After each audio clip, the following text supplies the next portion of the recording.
Hello, hello.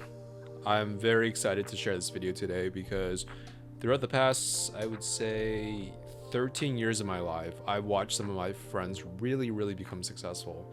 Not only financially, but also mentally, physically, and all that good stuff, and with relationships. Over the weekend, I was thinking about what are the traits that they have that set them apart? What are the traits that allow them to become successful?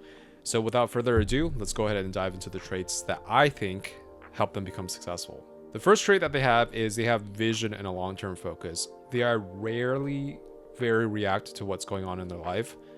In general, I know all of them are the type to think about their life, to journal about their life, to be very intentional about where they want their life to go. So, having that vision and long term focus is really essential because in my 20s, I did some things right with my career and finances. I did a lot of things wrong. And I think in a way I was very reactive to what was going on. I didn't know what I wanted, which is pretty common in your 20s, by the way. But I would say if you have a long-term vision that you're going towards, that you're shooting towards, oftentimes you'll at least be able to kind of backwards engineer how to get there. It may not be what you want ultimately, but I think you'll be far better off doing that than to just be reactive to what's going on in your life. The second trait that they have that I noticed that's really interesting is they question the default mode of thinking. We all know in society that it is very default to do the whole like, let's go to college, get a good job, and hopefully down the road you'll become successful. As we all know nowadays, that's not necessarily the only path to success, and with the rising cost of living, etc., you might have to do a little bit more than that.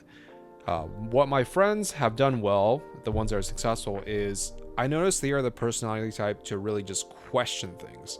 They don't just accept what people will tell them. So whenever something is presented a certain way, they'll question it, they'll think about it, they'll analyze it. And I think that's actually really worked out in their favor because oftentimes, we all are humans, but we basically have a default way of thinking and doing things. And oftentimes, that default way of thinking and doing things in life may not be giving you optimal results, whether it's in your career, your relationships, your physical fitness, etc. So what my friends do well is just they question the default way of thinking.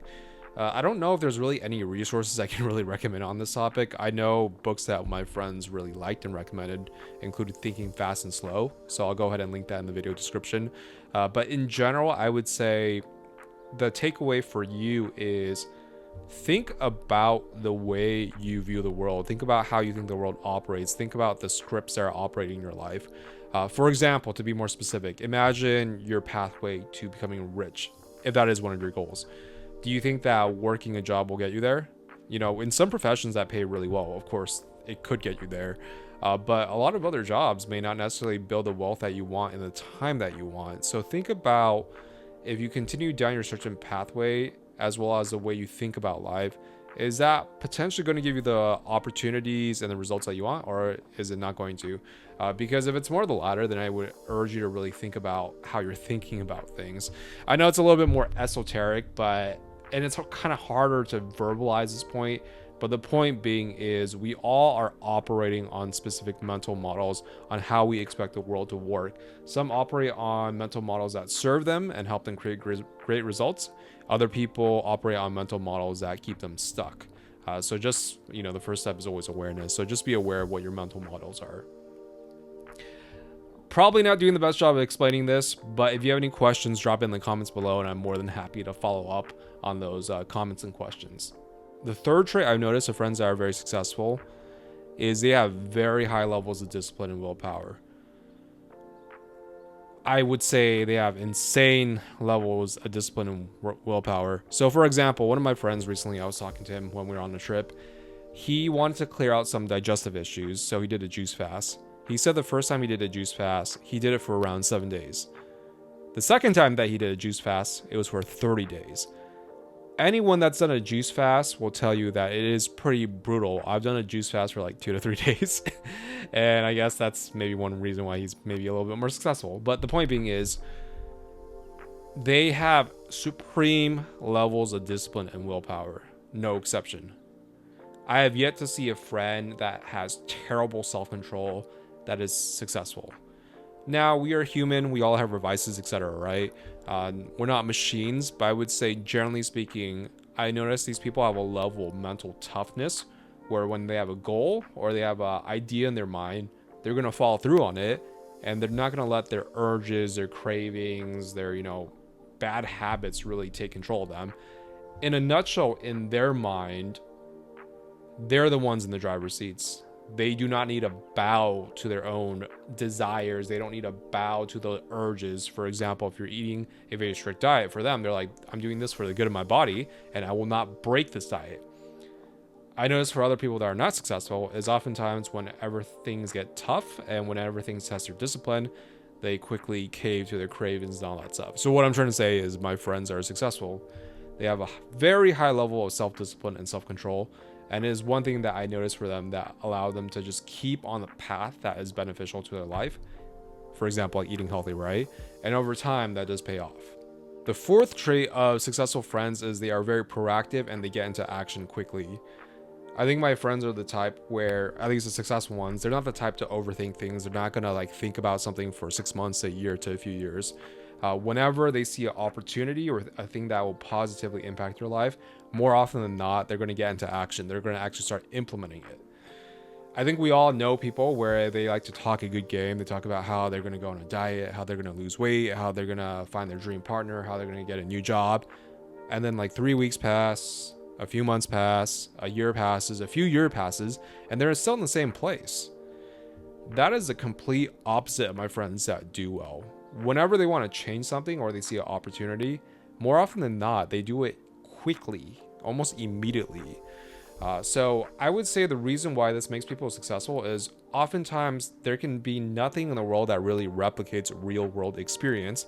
And the sooner you do something, the sooner you learn from it, and the sooner you fail at something, the sooner you learn from it. So I would say they're very quick at implementing. They don't sit around waiting, overanalyzing, thinking about things left and right. Because let me tell you, like, I think we've all been there. When you have a tough life decision, you can think about it for hours and hours and hours and hours, and every solution will seem good in some way. My friends that do well, they think about things, no doubt, but they get into action quickly.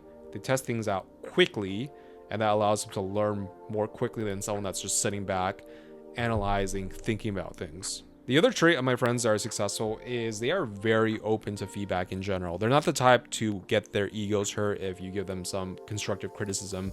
A lot of my friends that do well, they will actually ask me for feedback and ask me for my perspective, and also ask other people for it. So my friends that do well know that they have their own blind spots. They know that they don't know everything, and they know that 2 minds, 3 minds, 5 minds is better than 1 mind. So they're the type to really solicit feedback, to ask for feedback, and take it to heart. I found that this also correlates with the trait of having a low ego or being willing to hear tough criticism. I will be honest with a lot of people, they cannot handle the brutal truth of what's holding them back in life. The reality is, we all have blind spots. And as the term says, blind spots, it is almost impossible to see your blind spots. Or if you find out your blind spot, it's going to take a while. It is way easier to ask people to straight up tell you their perspective and what they think your blind spots are. And my friends that do well, they do this pretty well. They solicit feedback, they ask for feedback, they're open to constructive advice. So I would say if you develop a thick skin and you're willing to ask for help and honest feedback, it may sting in the short term, but it will make you better off in the long term. The last trait that they have that I notice, and this is last but not least, is they take advantage of the compound effect. What this means is oftentimes things in life are not linear, they compound over time. The best way to think about it is like financially, with compound interest. If you invest $100 every month, it might net you X amount like a year down the road. But as that value compounds over time, it compounds and compounds and compounds. The same goes for your habits. When you do your habits, let's say if you're working out and trying to get a 6-pack, right? In the first few weeks, you're not going to get a 6-pack. I'd be shocked if you get a 6-pack. You might not see a lot of progress. However, if you keep doing it over time, you'll start to see that it's really going to pay off. The other thing I also want to mention as someone in my mid-30s is I have really seen the difference between people that take care of their bodies in their 30s and the people that don't. You can obviously tell the people that have taken care of their bodies, and you can obviously tell the people that have not. It is very, very obvious. The reason why this is harder to see in your 20s is oftentimes, from a physical standpoint, if we're talking about, body fat, When you're younger, your metabolism tends to be faster. You tend to recover more quickly. You tend to get gains more quickly. However, in your 30s, that's not the case. So all the hard work a person put in prior is very evident in their 30s. The same goes for not only fitness, but also finances. You know, if someone's investing $50 a week in their 20s and someone else is investing 100, you know, 1 to 2 years down the road, it's not apparently obvious, but let me tell you, 10 years down the road, that's a difference of hundreds of thousands of dollars, or a fairly significant amount. So what I'm trying to say is my friends that have done well is they take advantage of that compound effect. They basically know that if they do something early, often, and consistently, whether in health, wealth, or relationships, they know it's going to pay off. They know it's going to give you dividends down the road. All right, that's it. Traits of my successful friends. If you like this video, please like it, subscribe to this channel. If you have any comments, leave it down in the comments below. I love hearing from all of you. I will see you guys next time.